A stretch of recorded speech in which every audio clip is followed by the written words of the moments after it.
Ian Rapoport, NFL Network National Insider. Sorry about that, Ian. Can you see a Yeah, that was situation? rough, man. Not gonna lie. All right. Well, you work with Eisen, so you're used to hearing that. Wow, why did I do that to Eisen? I had Man. no business doing that to Eisen. Best in the business. Yes. So he's told me. The Cowboys situation. Can you see a situation where they start to mail this in that they will truly give up on the season? Could Jerry Jones possibly do that? See, I don't know how really any team could do that. And, you know, we've heard this before. We've heard the Dolphins were tanking for Tua, and, you know, now it's like the Jets tanking for Trevor. And, you know, I think about it all the time because every year it comes up in some form or fashion. And, you know, for the Cowboys, I mean, they're looking like they're going to get a high pick now just based on the way they're playing. The problem is individual players don't tank, right? Players are playing for their jobs. They'd like not to get cut. They'd like to score touchdowns and get sacks and do all the things on the football field that are positive. So individual players aren't tanking. Coaches are not tanking because coaches would like to. I mean, I don't think Mike McCarthy would like to be one and done. I think he'd like to win some football games and get this thing right. So I don't see tanking as an actual real thing. However, the direction they're going probably will do it anyway. I mean, the Cowboys have shown not a lot of optimism. That probably at this point seems like they're going to be starting Garrett Gilbert on Sunday, which, you know, it's not tanking, obviously, but he's not the greatest quarterback that gives the America's team the best chance to win on Sunday. So there's a lot of factors that are leading toward that. I just don't think it's on purpose. Well, you see the Jacksonville Jaguars where Gardner Minshew is being benched. You know, I know Jackson, this feels like managerial tanking to me. I actually felt like the move to Jake Luton, who seems like he's in line to start on Sunday, is probably more from the coaches than anything. Just they would like to get some wins. And I think Gardner Minshew's stats are okay. His moxie and other football things are good. He just hadn't played great, throwing a bunch of interceptions, fumbles. I mean, for all the optimism that we had about Gardner Minshew heading into the season, he has sort of stood up to none of that. I mean, he's struggled. The team has struggled. They're playing from behind all the time. I think this is more the coaches trying to get a win.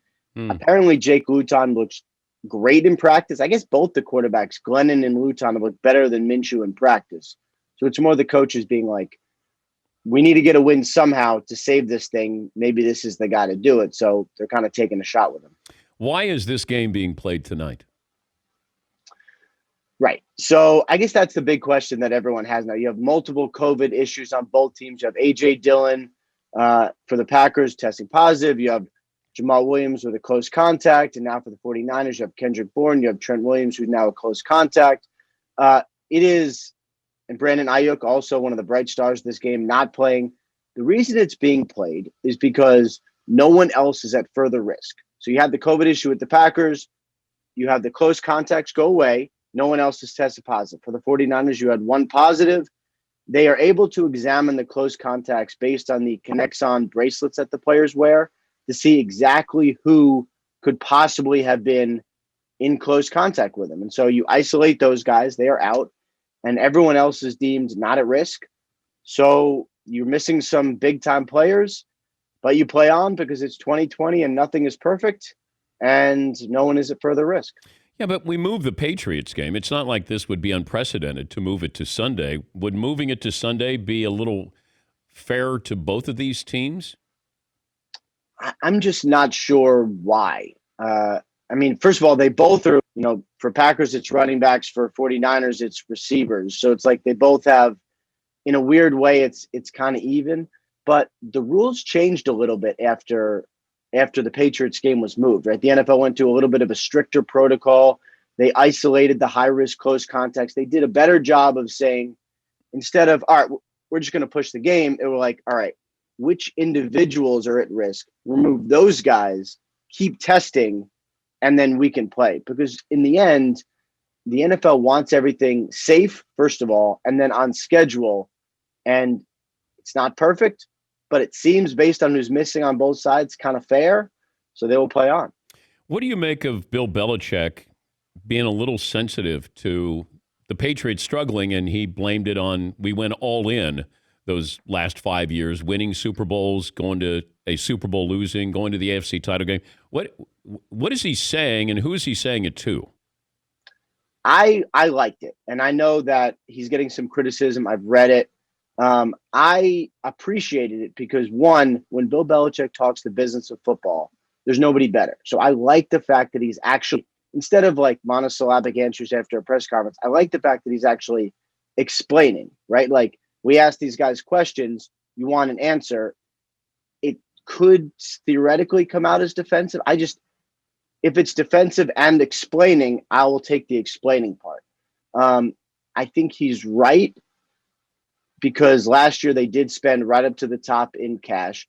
I also think this is a year where they had no cap space, literally none. All they could afford was a Cam Newton $1 billion plus contract. And then they got a little cap room due to some settlements, including the Aaron Hernandez settlement. Then they had all the opt-outs, and now they have a ton of cap space, but nobody to spend it on. So they lost the players, couldn't replace them because who are you gonna spend the money on? There's nobody out there. So it's a actual rebuilding year for the Patriots, which they've never had, and they'll clear all the cap space, and next year probably kind of start new, and we'll see what happens at quarterback, but potentially the new quarterback as well. Yeah, I can't imagine Cam is back unless we see a drastic turnaround here. It feels like they've already, they have their opinion on Jarrett Stidham. Now you got to either go in the draft or free agency. What kind of possibilities are out there for the Patriots to find another franchise quarterback? Yeah, I mean, if we'll see what the record ends up being. I'm of the opinion that the Patriots are always going to be fine. So I'd be surprised at this point if they are not like 8-8, 7-9, because they're always fine, right? But we'll see.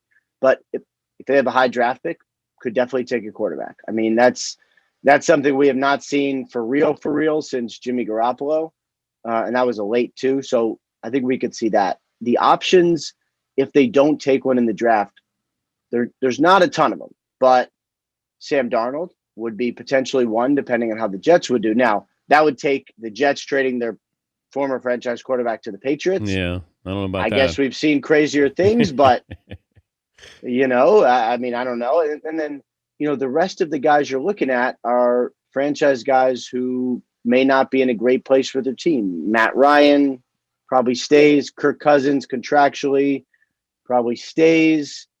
Phillip Rivers is toward the back end. I mean, there's just not a lot of great options. The one that I think will get all of us talking is Jimmy Garoppolo, because if he's gone in San Francisco, that's an option. That could be a win-win for both. That Kyle Shanahan gets his quarterback, whoever that is, if it's Matt Ryan or Kirk D. Cousins, and then Bill, who loves some Jimmy Garoppolo, can get Garoppolo back, and that might be his franchise quarterback. I thought about that, and I think that's one thing you'll hear a lot is Jimmy Garoppolo going back to the Patriots. The only thing that gives me a little pause about that is he didn't play a lot for the Patriots, right? Like, he only played, I think, 2 games. He was in the building for a while, and when Belichick called the 49ers about trading for him, he said, okay, I think a 2 is about right. So he valued him as a second-round pick back then, which to me, he's a quarterback getting traded for a 2. That if he thought he was a franchise quarterback, no matter what, he would have said, we need a 1 for this guy. That's my only thing that gives me pause about him reuniting with the Patriots. Still could make sense. I'm just kind of curious about that part of it. Yeah, but I don't know what was going on behind the scenes. If, Brady wanted him out and Bill had to make that decision of, do I bet on the future? Do I bet on the present? And he wanted to keep Tom happy. And therefore, hey, if I hold out for a 1, I might not get that 1. I know I can get the 2. I can put him in, great hands with Kyle Shanahan and the 49ers. I don't know. It felt like that was Belichick doing Garoppolo a favor and doing Tom Brady a favor as well. That's a really good point. I mean, because if he says, all right, I need a 1, then he might just not be able to trade him. And I think the point of that, from Belichick's standpoint, was just to get a good, clean deal done rather than haggle back. Like, just is it 2? Do you want it? Yes or no? They did do Garoppolo a favor by sending him to a great place. All that is true. I think looking back now, whether or not Brady actually really wanted him out, I've never I've heard the suggestion. I've just never proven it. I've never had anyone right on the inside say, yes, Brady wanted him out. I just think for the Patriots, once Brady stopped aging, once he basically was like, I'm going to play till I'm 45 and I'm still going to be good, then their only way to get real value was to trade him then.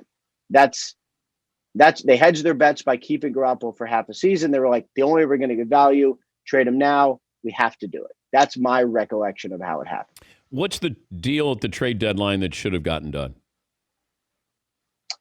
I think Will Fuller probably should have gotten done.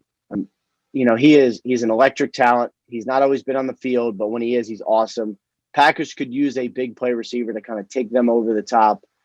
The Texans wanted a 2. If the Packers came to the Texans right at the deadline and said, the Dante Fowler deal, we'll do it for a 3 and a 5, that is a tough decision to turn. I mean, that's a tough pick to turn down, right? So I just don't know that it ever really got to that. And I thought from where both sides stood that they should have come together and done a deal. Was J.J. Watt ever in play? No, I don't think so. I mean, those are deals made by owners, they don't even have a GM right now, but not interim people, it's not a deal done by Jack Easterby, who's kind of filling in and running football. And those are done by owners. I never got the sense the owner would trade him.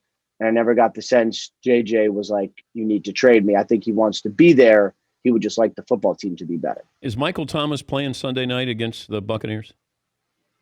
It's looking that way. Not for sure, because we did this 2 weeks ago and then he pulled a hamstring and in warmups and then didn't play for 2 weeks, but ankle's fine. Hamstring's getting better. Sounds like Emmanuel Sanders is probably back.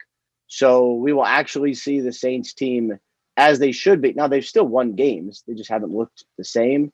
I think Michael Thomas is probably back Sunday. Yeah, feels like there's more to this story. There has been a lot there. I would say it has not always been kumbaya. There's been, when you have a fight in practice and punch a teammate, there's some feathers that get ruffled along with faces or whatever, unless he was wearing a helmet, which whatever. Anyway. I think behind the scenes, there definitely has been some conversation and potentially some things that needed to be settled, but I never got the sense it was something that was insurmountable. Ian, thanks for joining us. We know you have a busy week, and we'll be watching this weekend. Thank you very much. All right. Always happy to hang with you. Take care. That's Ian Rapoport, NFL Network National Insider. You can see him Monday through Fridays on NFL Now at 1 Eastern. Also follow him on Twitter at RapSheet. NFL Week 9 kicks off tonight. NFL Network, Fox, Prime Video with the Packers-Niners. That's at 7:30 Eastern.